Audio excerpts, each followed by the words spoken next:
Why does sin still have power over you? Didn't Jesus set you free?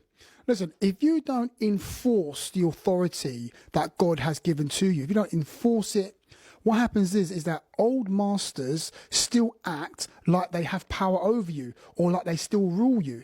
See, sin ruled over us, but Christ set us free.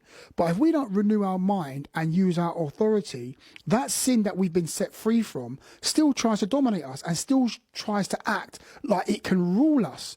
So it's about having a renewed mind and changing your position and living a spiritual life and not a fleshly life.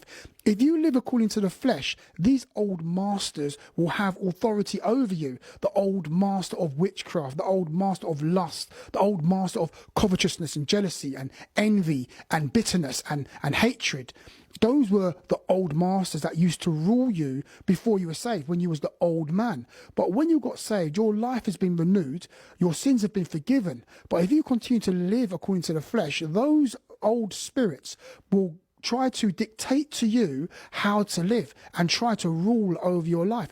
This is the reason why we need to be spiritual. This is the reason why we need to be chasing after the word, chasing after God and becoming spiritual, because we want to have authority and move in authority over these things. See, if your mind is not being renewed, you're not going to understand how to overcome these spirits that are trying to dominate you every single day, these old masters.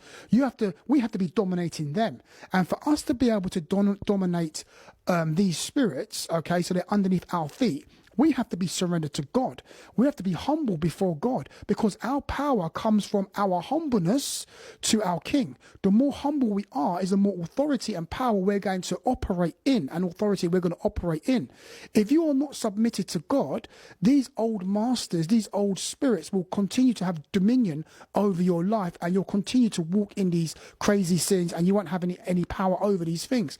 So it's all about the submission. It's all about the humbleness. It's all about being before the Lord, so that we can have authority and continuously have our feet upon the neck of the enemies that have come, that's come against us, or the demonic forces, the demonic hordes that's been sent against us. The more we're in the presence of God, the more we're humble to God, is the more we're going to have our feet securely upon the necks of God's enemies.